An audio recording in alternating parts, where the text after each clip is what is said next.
Hey there, folks! Welcome to today's video. You know, I was strolling along with my 2 dogs and purple bodyguard in Nuka World recently when I ran into this rather hunky, chunky disciple scaver lady who said the most curious thing to me when I stopped to ask her for her number. Hey there. Sure, we carry guns, but knives are where it's at.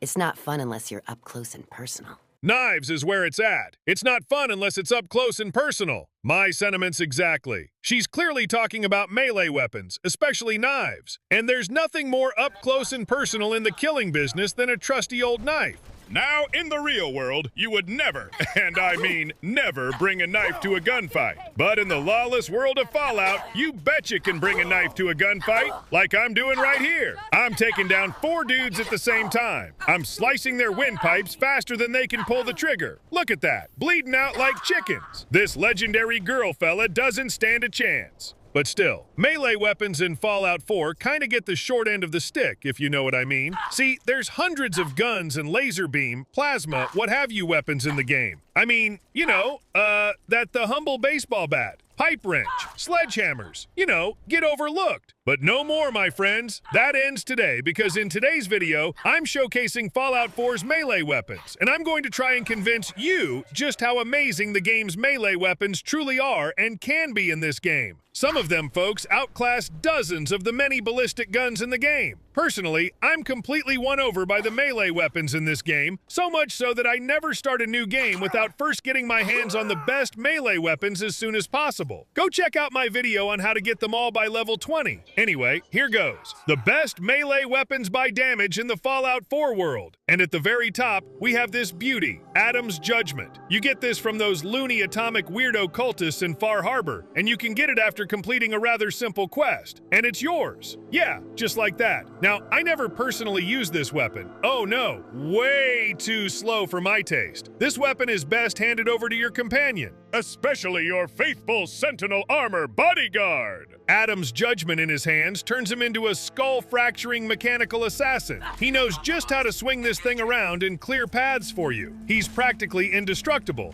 And that's why you want to get this smashingly good weapon into his competent hands pronto. He's just amazing with this radioactive hammer. Way better than the default laser rifle he comes with. Second in command, we have Zito's Shiny Slugger, another high-tech adaptation to the common baseball bat that makes it quite uncommon. This thing is, you know, like many of the game's melee weapons, slow. But 2 or 3 strikes on anything in front of you with this is all the swings you'll need. And keep in mind, there are a bunch of perks, magazines, and drugs to boost your melee damage through the roof. This is a Nuka World DLC weapon, so you gotta clear the jungle ride at Nuka World to get it. Next up, we have another baseball bat, the Rockville Slugger. Slow, but the 40% less action point cost is very, very sweet.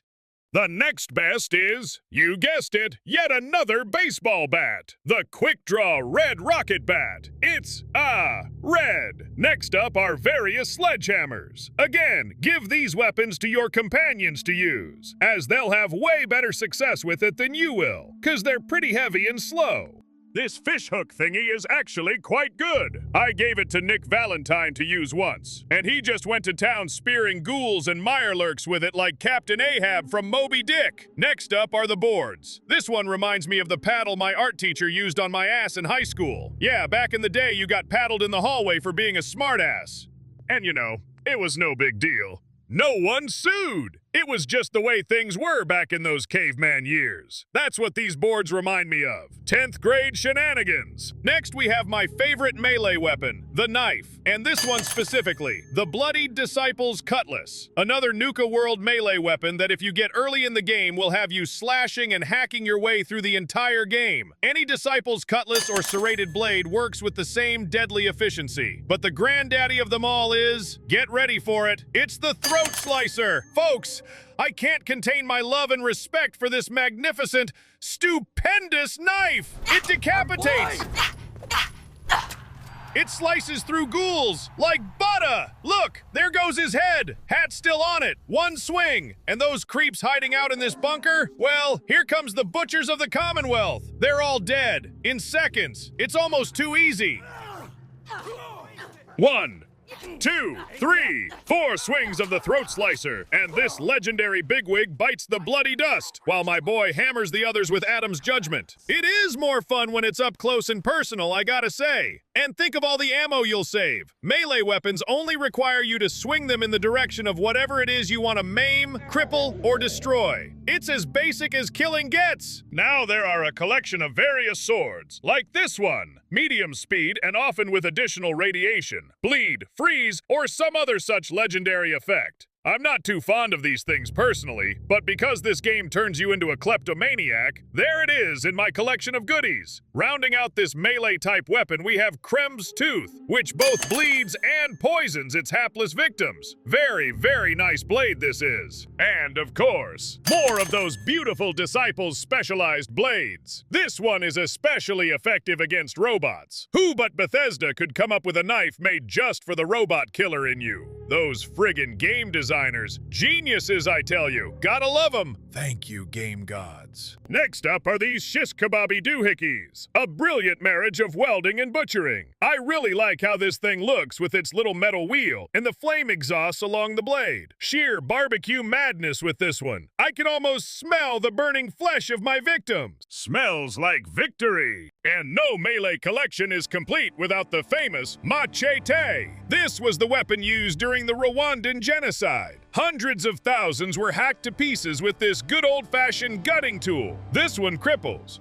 They threw in this alien melee club, I don't know why. It's okay, but here it is. A bit low on the list, but nonetheless one of my favorite melee weapons. The Big Gem. This is the best melee weapon you can find very, very early in the game, and it's a lot of fun to use and can still pack a punch at any level. And this kneecapper lead pipe wrapped in chains just looks so damn cool. This is the kind of weapon I would expect, you know, those outlaw motorcycle gang gentlemen to use to settle turf wars. Rounding out the list are the combat knives, which are decent. The best of which is Pikmin's Blade, another early game find that you want to hurry and get to as soon as possible. It's really, really good and fast. Next up, the Power Fist. I'm not a real big fan. This should have been a far better weapon than it is. And, you can't use it while wearing power armor, which sucks. There's this pool cue. Now, you can definitely kill someone with a pool cue, and this one looks very deadly indeed for a gentleman's game piece. Then there are a lot of these low-level baseball bats. Of course, you can upgrade them to ultimately be almost as good as the others. And there is a World Series bat I didn't get on this run that ranks even higher. And I really like the novelty of this lucky aluminum rolling pin.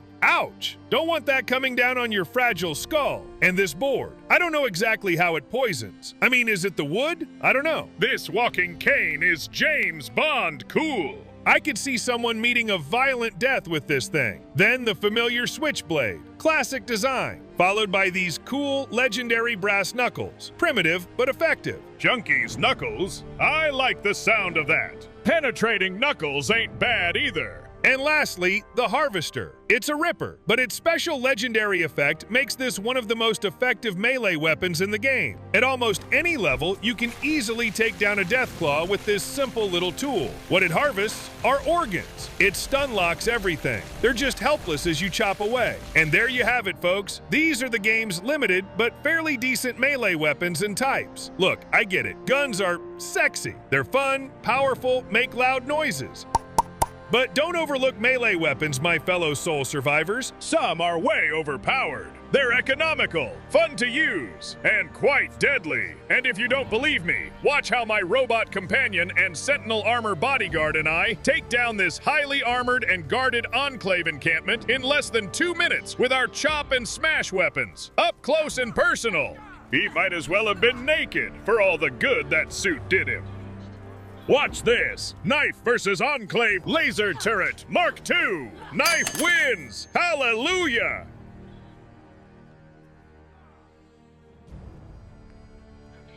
What carnage! What a beating! Stab! Stab!